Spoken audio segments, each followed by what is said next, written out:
sebelum kita berbicara rohani, kita harus paham dulu bahwa diri kita ini lebih dari satu unsur. Kalau sudah paham unsur-unsur ini, baru bisa kita tahu dari jalur yang mana, dari unsur yang mana kita bisa mengenal Allah Subhanahu wa ta'ala. Sebelumnya khusus untuk kajian ini dan khusus untuk para muallim, para pendiri sekolah Islam di sini dan para masyayikh yang hadir yang berjuang untuk Ahlus Sunnah wal Jamaah, mari kita bacakan Al-Fatihah. A'udzubillahi minasyaitonir rajim. Bismillahirrahmanirrahim.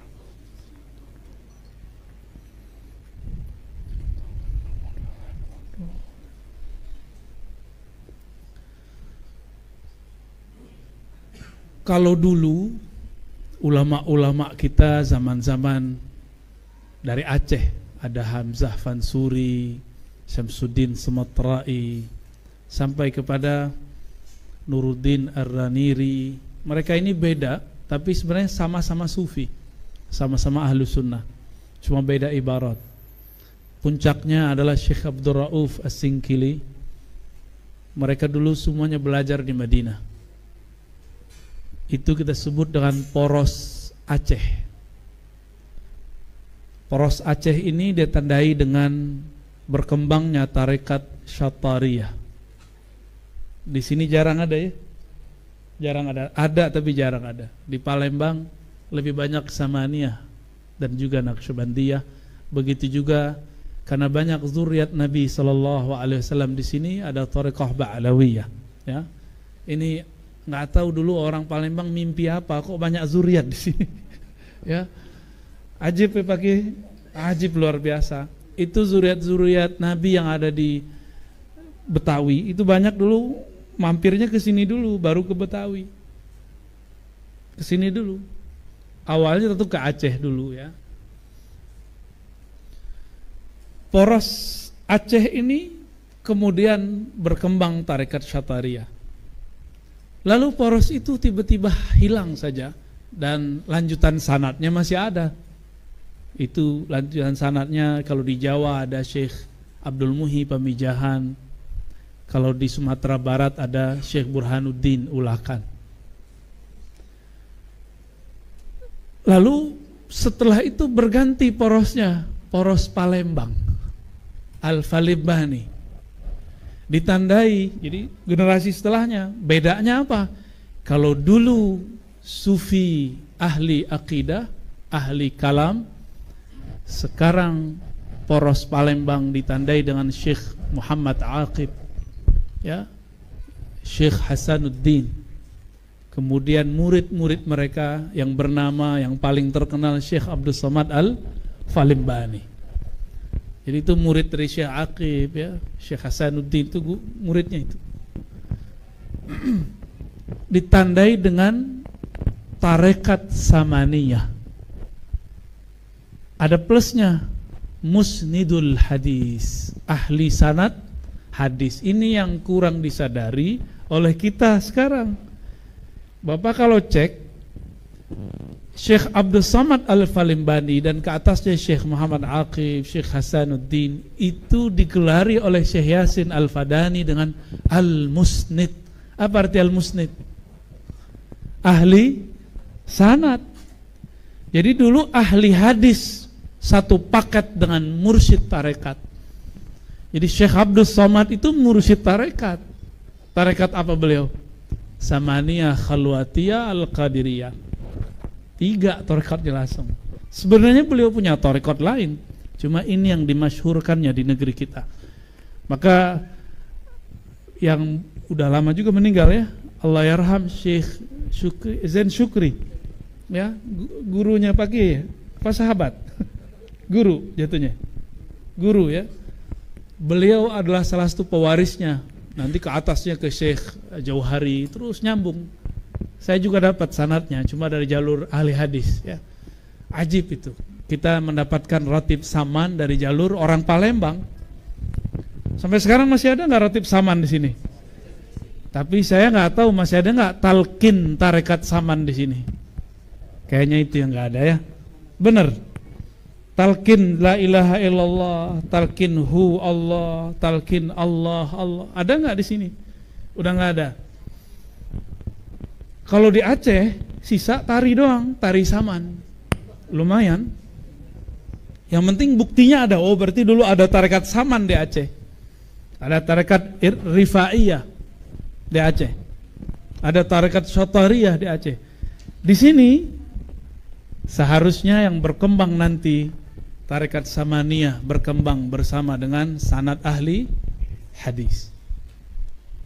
Seharusnya. Cuma kadang terjadi yang tidak seharusnya. Makanya sahabat saya Syekh Idris kemudian mengambil ilmu lagi ke Yaman ya, supaya nyambung lagi nanti dengan para sahadah, para ulama-ulama kita.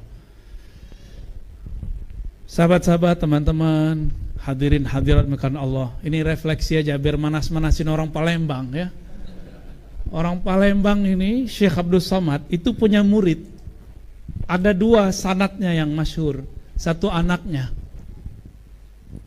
Ya, putrinya, seorang putri. Jadi Syekhah Fatimah binti Abdul Somad Al-Falembaniyah.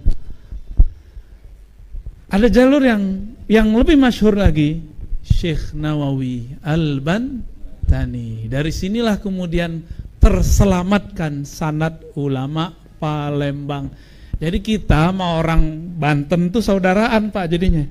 Ya, kita bersyukur kepada mereka sudah menyelamatkan sanad ulama Sumatera Selatan, Syekh Abdul Somad Al-Albani. Walaupun kuburan beliau kan diperdebatkan, katanya di Thailand ya, benar di Thailand. Sahabat saya bilang kami udah ziarah ke Thailand dan di situ ada dipisah kepala sama badannya. Mirip-mirip dengan Sayyidina Al-Husain. Karena beliau ini saktinya luar biasa. Doa-doanya beliau itu bikin orang kebal. Ditembak sama Belanda tuh nggak ada yang tembus. Wallahu alam, tapi saya percaya ya itu karamatul aulia dari dulu. Makanya di Sumatera Barat ada pengembang tarekat Samaniyah namanya Syekh Abdurrahman Kumango. Nama kecilnya Alam Basifat. Berguru kepada Syekh Ahmad Amin Ridwan Al-Madani ke Madinah juga. Tapi itu beberapa generasi di bawah Syekh Abdul Somad Al-Falembani. Sama, di sana diajarkan orang bersilat. Kalau sekarang sisa silat lidahnya ya. Untuk apa kita menyebutkan silsilah ini? Orang kalau tahu sejarahnya dia akan semangat menggali masa lalunya. Bahwa dulu ada kebangkitan spiritual di negeri ini. Dulu ahli hadis dan mursyid tarekat satu paket. Sekarang ada yang ngaku ahli hadis, ahli sunnah, ya, manhaj sunnah, tapi membatalkan tarekat. Gimana tuh? Tamat Madinah juga, sama dengan Syekh Abdul Somad Al-Falembani. Cuma Syekh Abdul Somad lebih lama, beliau lebih dari 15 tahun di sana, ya, di Mekah itu. Jadi beliau kalau dalam silsilah Syekh Yasin disebut Makki Madani. Jadi beliau lama di Mekah, lama di Madinah. Sampai-sampai dulu Sultan Palembang bangun rumah orang Palembang di Mekah Madinah. Maka di sana ada satu suku ditulis, suku orang Mekah, Al-Falembani. Ada suku begitu. Tanya aja kalau nggak percaya ya. Ada suku Palembang disebutkan dan mereka sudah menjadi turunan Arab, sudah ada yang jadi pejabat, ada yang jadi ulama, ada yang nggak jadi ulama juga banyak. Ya, ini biar panas nih ya, biar kita sadar bahwa kita ini dulu sanad kita berkelas, silsilah ulama kita dulu berkelas dulu. Sekarang gimana? Ya harus berkelas lagi. Untunglah terjadi kebangkitan ketika redup Aswaja di tanah haram Mekah Madinah direbut oleh kelompok sebelah. Yaman Allah pilih. Itulah nubuat Nabi waktu beliau hidup. Apa kata beliau? Al-iman Yaman. Iman itu di Yaman. Al-hikmah Yamaniyah. Hikmah itu oleh orang yang membawa sifat ke Yaman. Sifat Yamaniyah, baik dia zuriat orang Yaman, zuriat habaib dari Yaman, ataupun dia santri dari Yaman. Maka kita beruntung masih ada di sini murid-murid ulama Yaman. Murid dari muridnya ulama Yaman. Itulah yang disebut al-hikmah Yamaniyah. Dan sekarang ajaibnya negeri ini Allah pilih sebagai tempat hijrahnya orang Yaman terbanyak. Terutama ulama-ulama zuriat-zuriat dari Hadramaut ya, Hadarim, Tarim dan sekitarnya. Dan ini beruntungnya negeri kita. Hadirin hadirat dimulakan Allah. Lalu kita mau mulai dari mana untuk membuka jalan rohani? Kita buka dikit aja ya, gak mungkin buka banyak. Allah Subhanahu wa ta'ala pertama menurunkan ayat itu surat apa? Masih ingat? Apa? Kok jadi gak pede gitu? Takut ditanya sanad ya? Enggak bakal ditanya antum sanad. Iqra bismi rabbikal ladzi khalaq. Saya biasa kalau mau ceramah enggak mau tahu temanya apa, karena kalau saya siapin kepala saya yang pusing. Biar rohani saja yang bergerak. Ini saya baru tahu jadwal yang pagi ini, siang ini. Yang depan saya enggak mau pikirin, karena kalau pikirin pakai ro'yu, ngomongnya pakai rasio akal. Kalau pakai rasio akal, kepala kita mau pecah jadwal sepadat itu. Antum seksa aneh. Tapi kalau pakai rohani, insya Allah jalannya akan terbuka. Ini pun ayatnya baru ingat pas megang mic. Iqra bismi rabbikal ladzi khalaq. Ini jalur pintu rohani menuju Allah paling ringan, paling gampang. Karena ngajinya cuma 1,5 jam. Iqra, apa arti iqra? Baca, itu mah terjemahan. Maknanya apa? Apa arti kata qara'a? Berjanji, jauh amat. Apa artinya? Qara'a. Qara'na artinya jama'na. Ya, maka ikra berarti ijma. Ini makna rohani ya. Kalau makna zahir utlu, bacalah. Tapi kalau secara rohani artinya ikra bismi rabbikal ladzi khalaq. Kumpulkanlah fokus dirimu, kumpulkanlah anasir-anasir jiwamu, anasir-anasir tubuhmu. Lalu bacalah nama yang menciptakan semua anasir-anasir itu. Berapa unsur di tubuh kita? Yang paling keren itu tanah. Ya. Apa kata iblis? Iblis kan gengsi. Khalaqtahu min tin. Ya Rabb, manggil Allah juga dia. Itu si Adam diciptakan dari tanah. Jadi karena tanah inilah kita kemudian sampai sekarang bermusuhan nama iblis. Ya. Jadi urusan tanah ini bikin sengketa emang ya. Lalu Allah mengatakan ya dalam surat Sad, inni khaliqun basharan min tin. Sungguh aku ciptakan manusia dari tin, tanah. Maka pintu menuju Allah satu bab, namanya mengenal anasir tanah. Kenal tanah dalam diri ini, maka kita kenal namanya Khaliq. Jadi kenal asal penciptaan, maka kenal sang pencipta. Ini yang disebut tauhid khalqiyah. Apa namanya? Tauhid penciptaan. Tanah di luar gedung ini bisa numbuhin tumbuhan enggak? Dia yang numbuhin? Enggak, mesti ada petani toh. Ditumbuhin enggak? Jadi tanah itu kalau dia terhampar di muka bumi, rumput, tumbuhan bisa tumbuh. Kalau sudah diolah oleh Allah Subhanahu wa taala menjadi tubuh ini, maka masih ada yang tumbuh di badan kita. Pohonnya, rumputnya bernama rambut. Ya. Ini nih apa nih namanya? Cabangnya ya. Ini batangnya, disebut batang tubuh. Seperti pisang kalau sudah sampai kepada tinggi tertentu, dia tidak bertambah lagi. Sama, tubuh ini kalau sudah sampai pada puncaknya, dia tidak tambah lagi. Tubuh kita seperti itu. Saya mau tanya, apakah kita yang menumbuhkan satu rambut itu? Bukan. Terus siapa yang numbuhin? Rambutnya udah ngitung belum berapa? Jangan-jangan kita nggak kenal sama jenggot kita sendiri. Ini lagi rame jenggot nih Pak. Ya.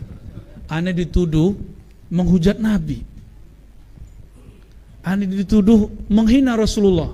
Betapa mereka suka sekali memfitnah kita. Ya. Mana mungkin seorang Ar-Razi yang belajar hadis lebih dari 15 tahun kemudian menghujat sunnah Nabi? Nggak mungkin. Berarti dia sedang memainkan kalam-kalamnya untuk memfitnah kita. Ya. Orang-orang itu biasa, ya nggak usah disebut, ya paham ya? Coba jenggot bisa numbuhin? Nggak bisa ya? Kuku tumbuh nggak? Gigi tumbuh nggak? Coba kalau gigi kita tumbuh tiap pekan, Pak, mau Jumatan, ya Ustadz Subeki lama di kamar, ngapain?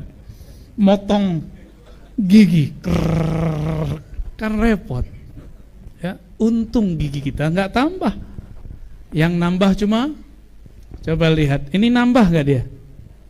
Kok yang ini nambah? Deket kan? Ini yang jauh daripada rambut tumbuh terus. Jujur Pak, saya nggak suka dengan kumis saya itu karena lu bekas jerawat, jadi kalau tumbuh dia jarang-jarang.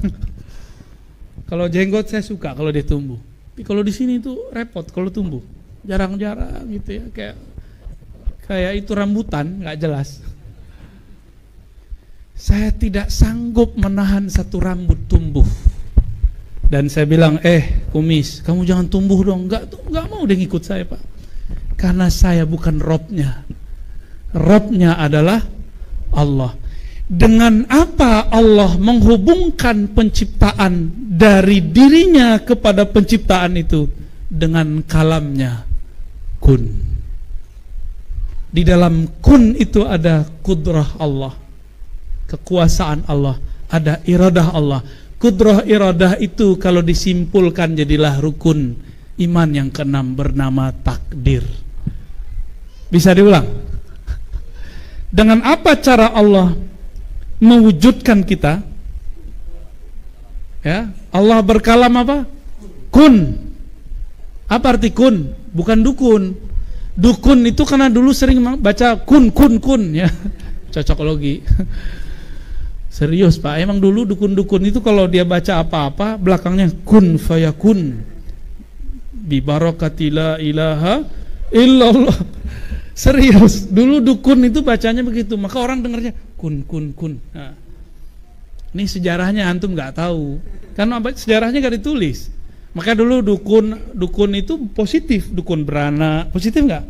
Jangan-jangan Pak Kiai kita produk dari itu, ya benar Pak Kiai, nggak musyrik kan Pak Kiai? Kalau ya ini produk musyrik. Cuma karena kita sudah dijajah oleh Belanda kemudian menjajah cara berpikir orang-orang ahli pengobatan tradisional, dituduh klinik. Padahal mereka dulu pakai doa ruqyah. Mereka sekarang datang lagi dengan gaya ruqyah baru. Dituduhlah para kiai yang berbisik-bisik dalam berdoa syirik. Itu suuzon atau syirik beneran? Dia nggak dengar Pak Kiai baca apa, dia bilang, Kiai ini pasti syirik. Tuh, suuzon. Jadi manhaj mereka itu namanya manhaj suuzon. Itu yang ngasih nama orang Palembang, guru saya, Said Agil Munawar. Beliau bilang itu mereka tuh Ar-Razi, manhajnya namanya manhaj suuzon. Jadi itu bukan aneh yang ngasih ya. Kalau protes ke beliau aja deh. Pasti sering pulang ke Palembang nggak beliau? Ya, beliau mengumpulkan kembali sanadnya ulama Palembang. Ada banyak puluhan nama beliau ya. Sayang orang Palembang nggak ngambil sanad ke beliau ya. Taib. Jadi apa kalam Allah? Kun. Di dalam kun itu Allah memasukkan kudrah iradahnya. Ya.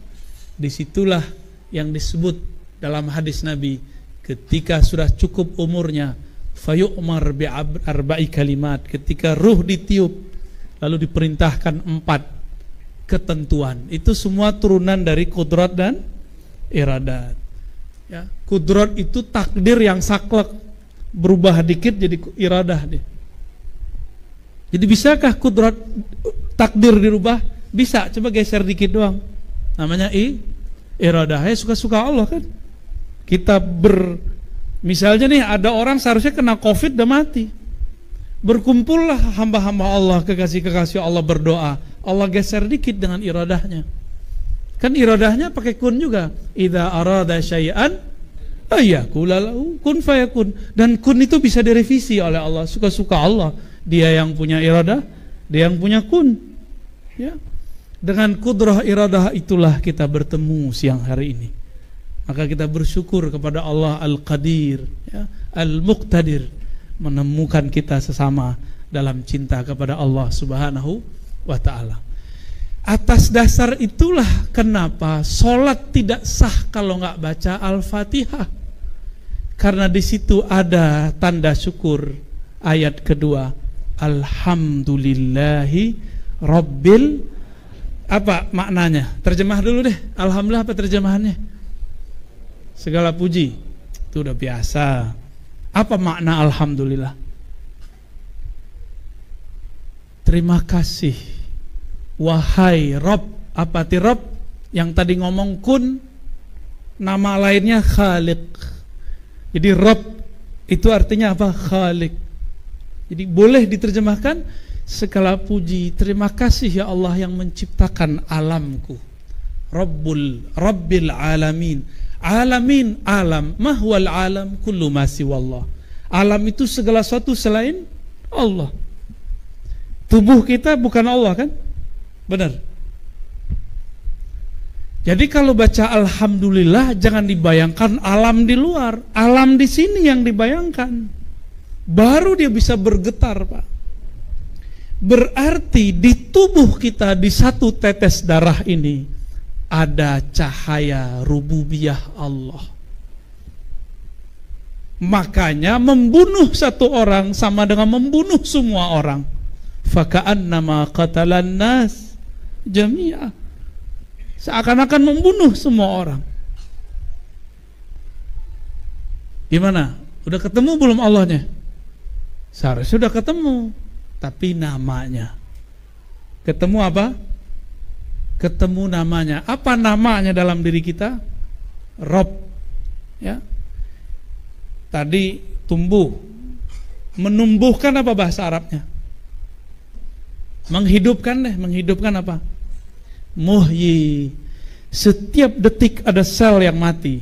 Mumit. Maka di tubuh ini Allah sibuk sekali mematikan sel, menumbuhkan sel, mematikan sel.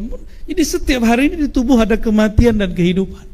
Jadi tubuh ini adalah namanya. Apa namanya? Al-Muhyi, Al-Mumit. Makanya abis sholat dianjurkan baca La ilaha illallah wahdahu la syarikalah lahul mulku, miliknya lah semua kekuasaan, termasuk kekuasaan terhadap diri sendiri. Walahul hamdu, baginya lah tanda terima kasih, pujian-pujian.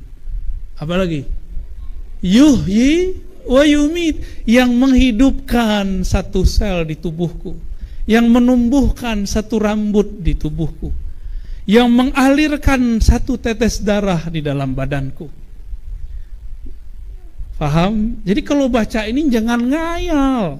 Baca itu tuh merem matanya, dipandang diri kita, diingat-ingat semuanya. Itu yang bisa bikin bergetar.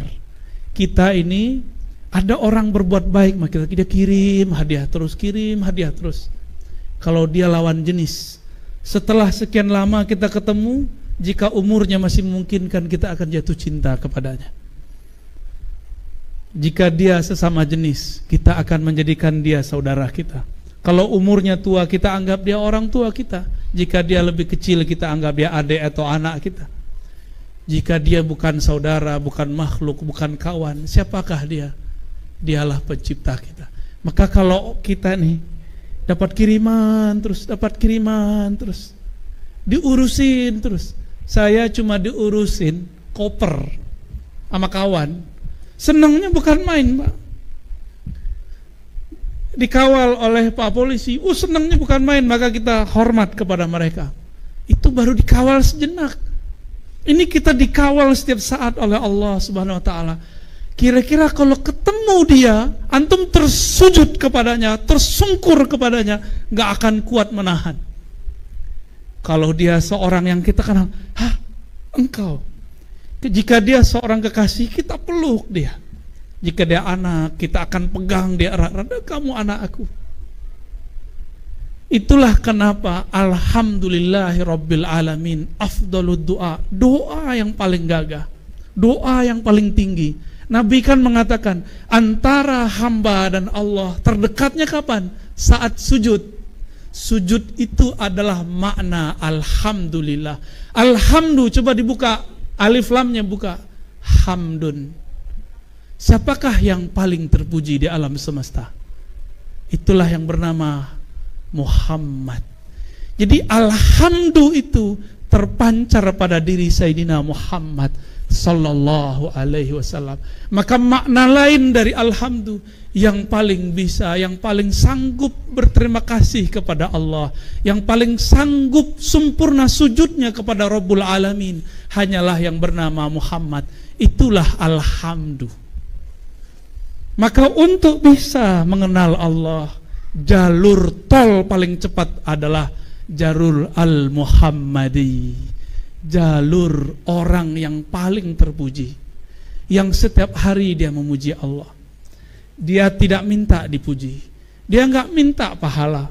Adakah Nabi minta pahala? Nggak pernah. Nabi selalu minta apa yang pantas dilakukan hamba kepada Robnya. Maka sebaik-baik yang diminta bukanlah pahala dan fasilitas. Makanya Bapak Saudara bukan Allah, kita ini ada yang usaha, ada yang bekerja, terus ngomong, ini nggak sopan, berarti belum alhamdulillah. Saya udah doa, Ustadz udah usaha, kok belum sampai juga, batal alhamdulillah. Walaupun secara fikih nggak masalah, secara hakikat itu masalah. Berarti dia nggak sadar selama ini bahwa satu detik, detik per detik dia diurus oleh Allah. Dia diurus oleh Allah, dikawal oleh Allah. Ini kita nggak sadar selama ini. Terus dia punya angan-angan, kebetulan angan-angannya belum disesuaikan dengan waktunya. Lalu dia mengatakan, saya udah usaha kok belum dikasih juga, batal. Ya, ini yang dikatakan Nabi, kullu da'watin mustajabah malam ya'jal. Semua permintaanmu pasti dijawab selama kamu tidak tergesa-gesa. Apa itu tergesa-gesa wahai baginda Nabi sallallahu alaihi wasallam? Nabi menjawab, ayyaqulal abdu da'autullah wa lam yujibli. Si hamba mengatakan, aku sudah doa, aku sudah usaha, tapi tidak kunjung Allah jawab. Itu doa tadinya sudah menyundul langit, jatuh lagi ke bawah. Dia harus memulai dari awal. Maka bertobatlah dari doa yang tidak hamdi, doa yang tidak muhammadi, doa yang tidak terpuji. Ya, jangan-jangan kita selama ini su'ul adab kepada Allah Subhanahu wa ta'ala. Bapak Saudara makan Allah, inilah syarah lain daripada alhamdulillah. Ya, yang jarang dikupas orang, kita kupas. Kenapa kita baca alhamdulillah?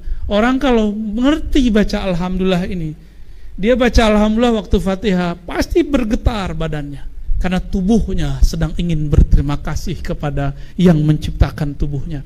Satu helai rambut tadi yang kita ceritakan itu merinding, disebut sang kekasih yang mengurusi dia selama ini.